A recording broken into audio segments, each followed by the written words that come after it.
Kita mengeluh tentang korupsi dan pungutan liar. Kita mengeluh tentang kebutuhan akan lahan.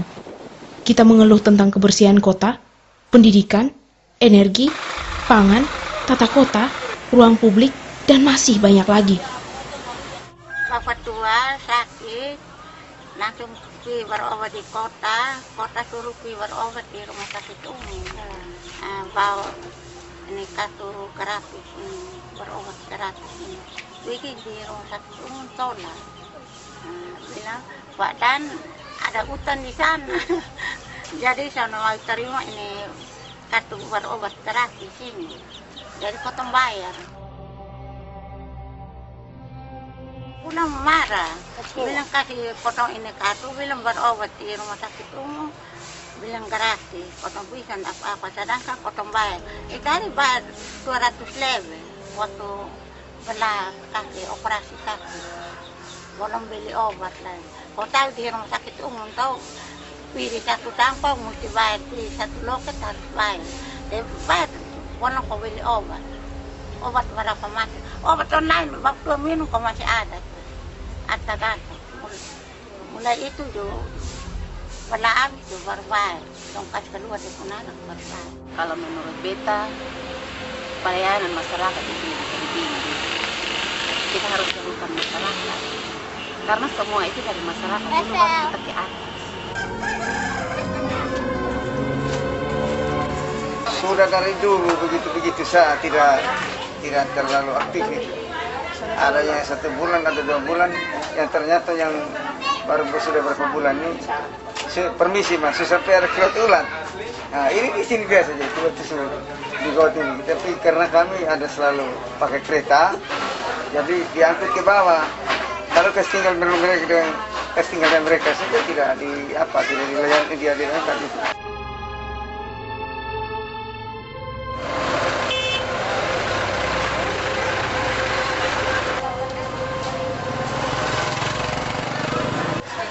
Saya juga pindah dari pasar Kampung Solo ke pasar Impres tahun 80. Mengalami kebakaran di sini sudah 4 kali, tapi tanpa bantuan apa-apa. Kita hanya keluar dengan kosong saat, tapi karena Tuhan ada, sampai kita bisa jual kembali.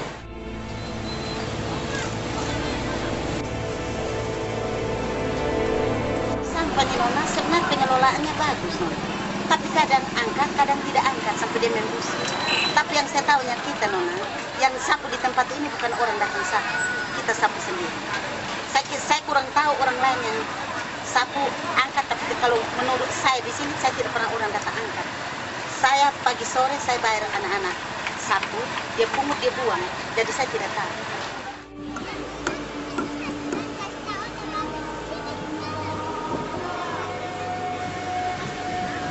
Kita pernah koordinasi dengan pemerintah sampai 3 kali. Ini kemarin, bahkan kita kemarin itu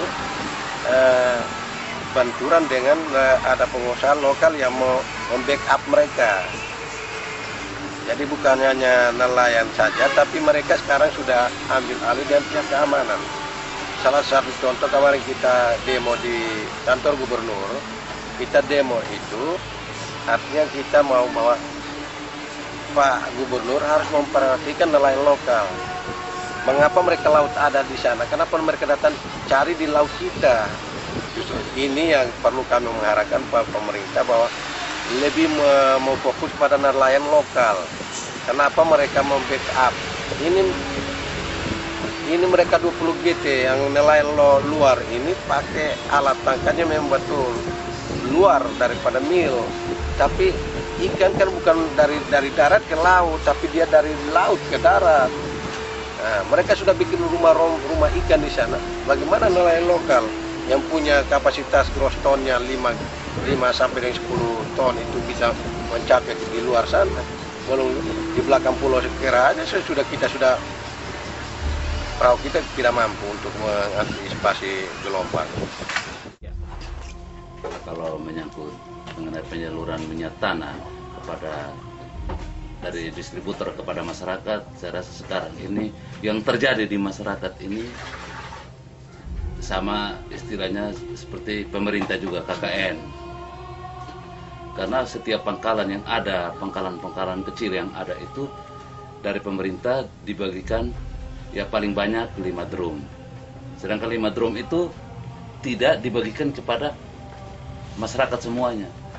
Nah, pemilik AGN itu mereka membagi 2 lagi minyak tanah itu, setengahnya dibagikan dijual kepada masyarakat, setengahnya mereka jual lagi kepada keluarganya dengan tujuan supaya mendapat harga yang lebih tinggi.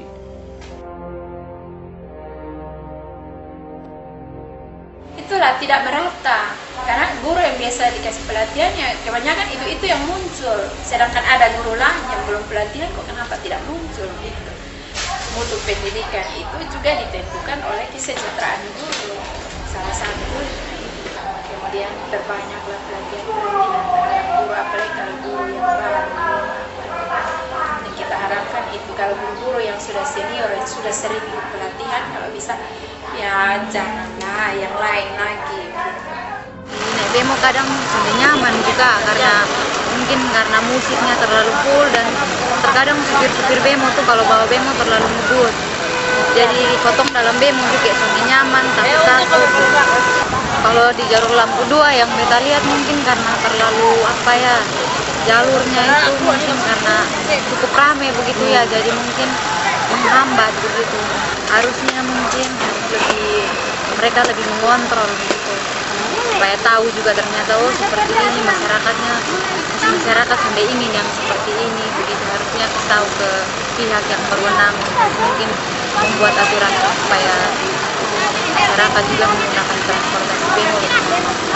Yang pengguna kendaraan tuh aman lalu terlihat orang kayak begitu suka.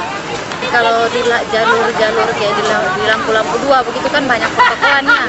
Maksudnya bahwa kan oto-oto mereka kalau mau berbelanja atau apa menggunakan alat transportasi, mereka parkirnya sembarang sehingga jalannya jadi sempit begitu.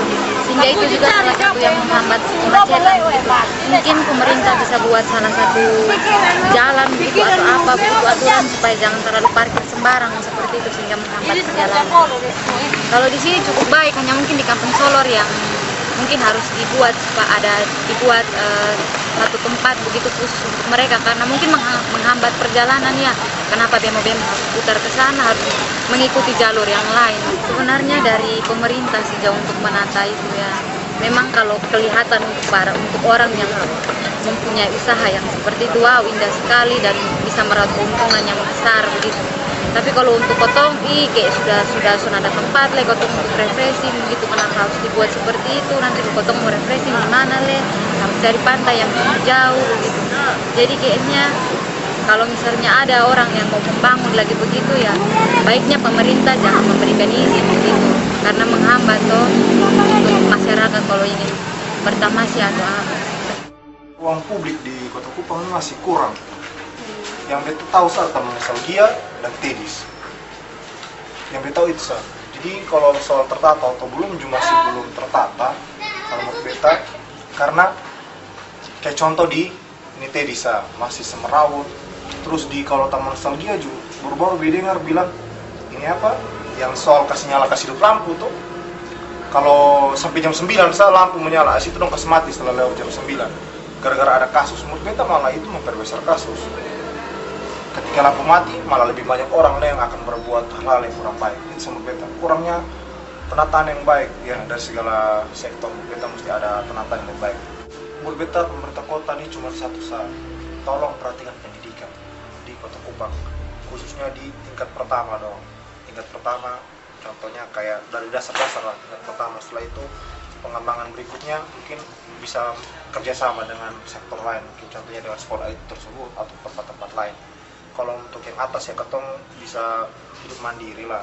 Untuk pendidikan ketong juga bisa mencari, tapi untuk tingkat dasar kita masih butuh banyak perhatian, mesti butuh ditolak lah untuk bisa maju. Ya dasarnya kan penting. Kalau berbeda pemerintah boleh membangun kan, tapi pembangunan itu harus berbasis lingkungan. Pantai kan juga lingkungan, dan berbeda pantai itu kan salah satu lingkungan yang paling menarik buat bermain ya. Selain kalau hutan dan kota main di hutan kan gelap-gelap kakak. Kalau di pantai kan bisa enak atau main volley pantai, bola pantai. Jadi menurut kita pemerintah khusus dari pemerintah untuk pantai itu masyarakat. Kondisi jalan seperti ini salah satu efeknya ya orang bisa terjadi kecelakaan karena jalannya sangat sibuk. Infrastruktur jalan itu kan termasuk salah satu layanan dasar ya. Jadi selain pelayanan kesehatan, selain pelayanan pendidikan, tetapi juga kaitannya dengan bagaimana mengatur mau menjadikan Kota Kupang ini sebagai kota jasa perdagangan. Itu kan jalan termasuk salah satu infrastruktur pendukung perlu mendapat perhatian dari pemerintah kota. Biasa tuh dulu saya kerja pertama tuh satu tangki, terus turun 20 drum, turun lagi 15, turun 10, turun 5 terakhir turun 3 sekarang kadang 2, 1 minggu itu 3 drum hanya 1 kali. Tapi belakangan ini memang minyak terbatas, sudah diukur, makanya beta layani sampai luar sampai lagi. Mau dibilang sekarang kurang terlalu banyak, kurang terlalu banyak karena begini. Sekarang penduduk yang baru ini terlalu banyak, baru sebentar datang buka barang, sebentar datang buka barang. Jadi mungkin ke sekarang minyak hanya 2 sudah cukup. Tunggakan. Ini ada tadi ada tunggakan dari sak. Kalau sudah 3 drum masih bandingan. Artinya tunggakan juga terus 1-2 orang. Sekarang kalau 2 drum ada yang tunggakan sampai belasan orang. Itu pun dompet itu ada di.